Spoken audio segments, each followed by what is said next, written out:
Good morning, everyone. Just wrapped up the TV show. I'm gonna go grab some coffee, kind of just chill out today. It's Sunday.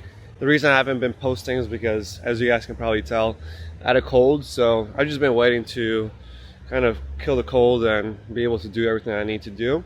But in this video, my goal is to kind of share my experiences of being in Bosnia for a little bit more than a month and the business opportunities that I see here, because a lot of people ask me about tax stuff. They ask me about how does it work if you have a business in America and you live in Bosnia. I did a lot of research, and in this video I just want to break down exactly what I've concluded so far. First things first, everyone says that there isn't really money in Bosnia. I've mentioned this before. There is money, and I've connected with a few marketing agencies here, and they kind of give me stories that I've heard in the past or I've dealt with. And even though they're one of the biggest, it doesn't mean that that's the cap. And what I realize is that a lot of I'll call it excuses that they give me, it's the same excuses that I hear, from students in my coaching program that are maybe in Guatemala that are trying to figure out too, or they're in the US and they're small. What I realize is that the same, like if clients are like in a certain level, meaning like small business, mid-sized business, or enterprise, that level will have the same excuses and the same problems no matter where you are. So it doesn't matter if your agency is in Bosnia, in the US, in Guatemala. I hear the same excuses, like clients aren't paying $5,000 a month for management. Clients are thinking small. They don't want to do this, they don't want to do that. And what I realize is that you just have to go after that big level, that enterprise level of clientele, to really be able to charge $5,000, $10,000 as a management fee. And at the end of the day, it's all common sense. If you make someone $1 million, they'll be more than happy to pay you $5,000 a month, right? It comes down to value. Now, the question is, are you providing enough value here? And are you just like, hey, they're telling me that their budget is $2,000 with ad spend, and that's what it is, and that's what we're taking, and I'm happy with that. If that's the way you run your business, that's who you're gonna keep on receiving as a client base. And the thing is, like, the business mentality here is completely off, because even the big businesses think that same way. And over time, my goal is to change that, where businesses understand that there is money in the online space. Just like in America, probably like 10 years ago, big businesses probably weren't ready to spend money on Facebook and Meta and so forth. And now they are. So I think there's going to be that wave of businesses here that start seeing the value of Meta and online marketing.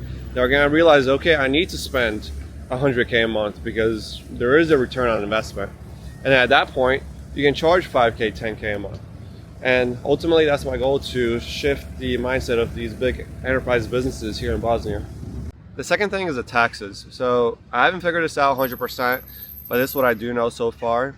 So my company is obviously registered in the US. My plan was to register a entity in Bosnia to have all the clients and all the revenue in this area go through that company, not the US company. But say I didn't even create a entity here, say I wasn't chasing Bosnian clients, say I was just going to focus on my US clients and just grow that operation.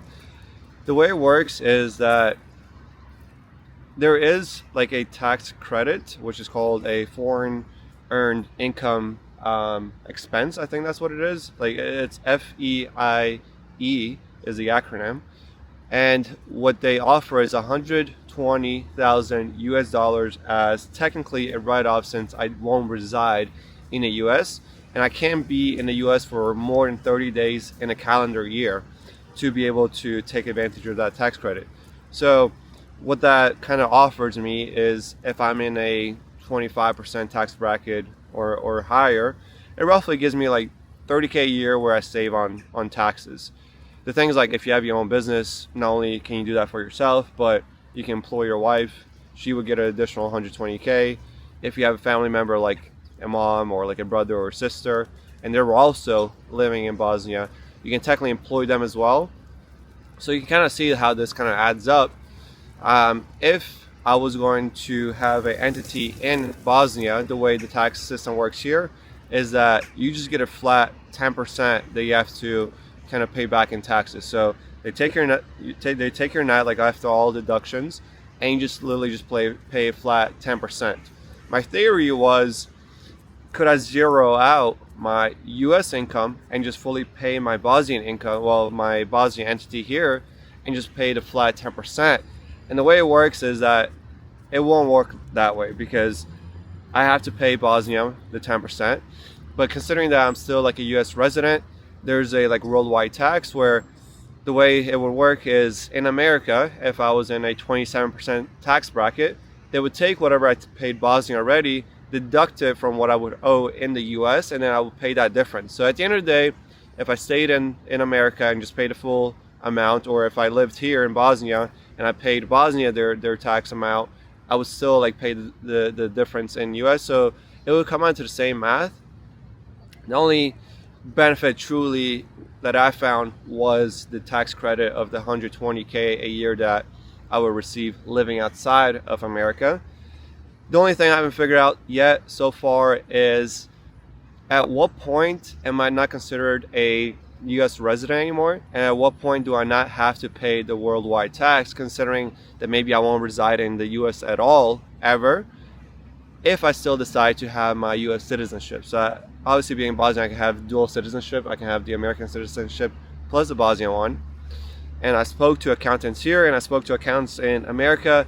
The issue is that neither of them have truly worked with a situation that I'm in. So I'm still trying to figure out like all the rules, but the first step that I would take is exactly what I explained so far, is just operating with a US entity and taking advantage of the tax credit that I do have that I can utilize for myself and my family, considering that they will be employed for the company as well. Just made it to a pretty popular restaurant here, Baša kod Ene. This view is incredible though. Unfortunately, there's smog inside of it. As soon as it starts getting chilly, people start lighting up pretty much whatever they have. That's where the smog comes from. It's from all the diesel cars, people lighting up pretty much whatever they have to keep their house warm. So that's the unfortunate part with Sarajevo. But the third thing that I wanted to kind of cover in this video is the ability to connect with other business owners, because partnerships and being able to connect with high-level businesses is very important in order for your business to be successful. And some cities it's hard to connect with, I guess, the market movers in your city. In some cities it's easier, and Sarajevo is, you know, it's still a pretty like small town, and people are open and they're not really trying to look like they're the hot shit, right, where they don't want to give anyone their time of day. And Sarajevo isn't like that. I was able to meet some pretty high level people within just weeks of being here. And that just allows you to develop strong partnerships from the beginning, and allows you to expand your network and your circle and kind of learn what you need to do very, very early on.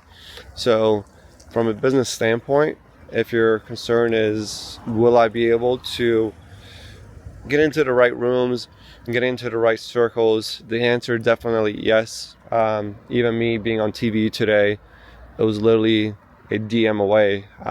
Face TV is one of the top TV channels here, and I just DM'd the host and they were able to schedule me in literally within a week. So I think that's going to be definitely a huge plus for me in Sarajevo, just being able to connect with the right people, make moves very fast.